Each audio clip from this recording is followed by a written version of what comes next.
Olá, estamos começando mais um Ricardo Mota Entrevista aqui pela TV Pajuçara.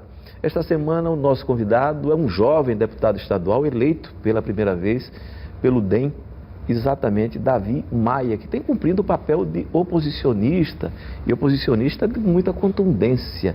E a gente começa a conversar, inicialmente muito obrigado pela sua presença, falando sobre isso. Como é ser oposicionista em Alagoas, levando-se em conta que, enfim, você será sempre minoria? Sempre. Ricardo, quando eu me propus na campanha, que a gente já tinha um governador praticamente eleito, porque não tinha adversário, boa tarde primeiramente, eu já esperava que o governo, de ser minoria na Assembleia.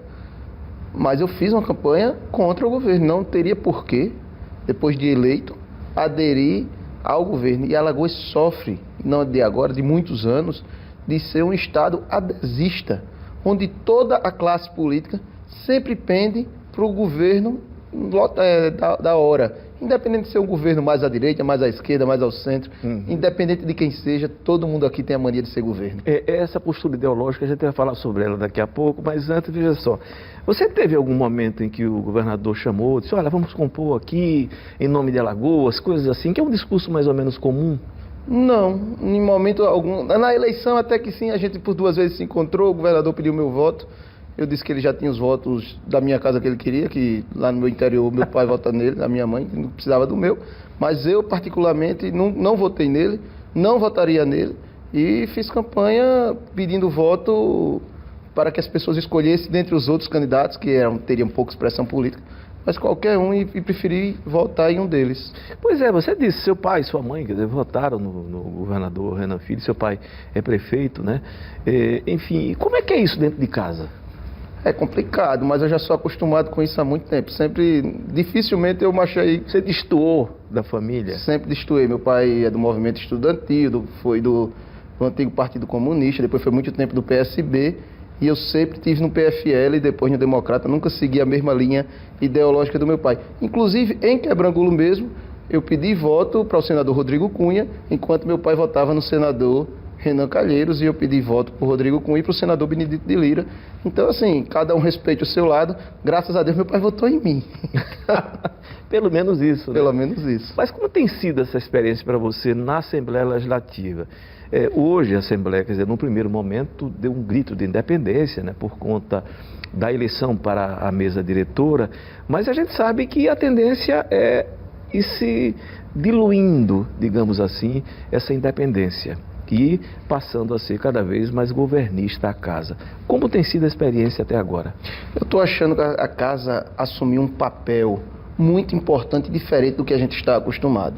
Apesar de ter uma bancada governista que a cada dia aumenta, mas ela tem uma bancada de independência, dos independentes, vamos assim dizer, muito grande. Quem você chama, me perdoe, de independente? A deputada Jó Pereira, o deputado Galba Novaes, o próprio deputado Inácio Loyola. São deputados que têm uma postura de independência e que têm votado com o governo quando lhes é interessante, lhes é conveniente, acha que aquele projeto é bom, e têm votado contra o governo quando acha que o projeto é ruim. Da mesma maneira que eu, na oposição também. Já votei várias vezes com o governo esse ano, mas muitas vezes identificando os erros. E, por incrível que pareça, o governo tem admitido muitos dos seus erros e a gente questiona na Assembleia, no outro dia o governo reconhece o erro e tenta voltar atrás. Por exemplo? Essa semana aconteceu com a questão das sementes. O FECOEP não funciona. Pois é, exato. Levantamos a bola, reclamamos, e quando foi hoje a mídia toda noticiou que o FECOEP, que o governo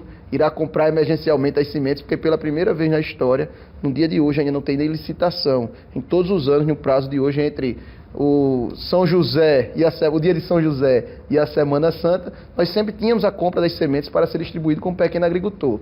E dessa vez o governo atrasou, perdeu a mão na sua desorganização, na sua burocracia interna. Será que isso não é a mão de ferro ali para controlar o caixa? Mas é um caixa que está amarrotado de dinheiro, que é o dinheiro que o contribuinte está pagando, o dinheiro do FECOEP, que você, alagoano, paga muito ICMS, muito mais caro que os outros estados, porque tem a tarifa do FECOEP, que muitas vezes não é destinado para combate e erradicação à pobreza. E isso tem sido apontado na Assembleia. O próprio deputado Dudu Ronalça, com as clínicas, as clínicas que trata dos drogados, o Dudu Ronalça fez esse questionamento e o governo pagou a fatura que estava atrasada. Na questão do leite também. E outra questão grande que o governo votou atrás, na questão do Fundeb. Eu briguei muito na Assembleia, porque do rateio dos professores era descontada a parte da Previdência e que nunca foi calculado para a aposentadoria dos próprios professores. E depois daquela briga... Na verdade, a briga terminava sendo essa, né? E não o fato de descontar a Previdência, mas descontar e contar para a aposentadoria. Descontar a Previdência já é ilegal, mas pior do que isso, imoralmente, é você descontar e não calcular a aposentadoria. Então eu disse ao governo que aceitava, retiraria minhas questões de pauta se o governo fizesse o desconto, mas contribuísse, calculasse para os professores. E eles seguraram o pé e depois de a gente ter perdido o veto, chega uma carta, vamos assim dizer, do presidente do Alagoas Previdência, dizendo que aceitava a sugestão e que a partir do ano de 2018 iria calcular para a aposentadoria de cada professor. Então os professores ganharão já algum tempo de aposentadoria e vão poder se aproveitar disso no futuro. Esse tipo de controle que vocês, enfim, estão exercendo hoje sobre o FECOEP já aponta que há muita irregularidade, no sentido de que o governo não destina ao que deveria o dinheiro? Sim, Ricardo, bastante. Por exemplo, a reforma do EMOAL.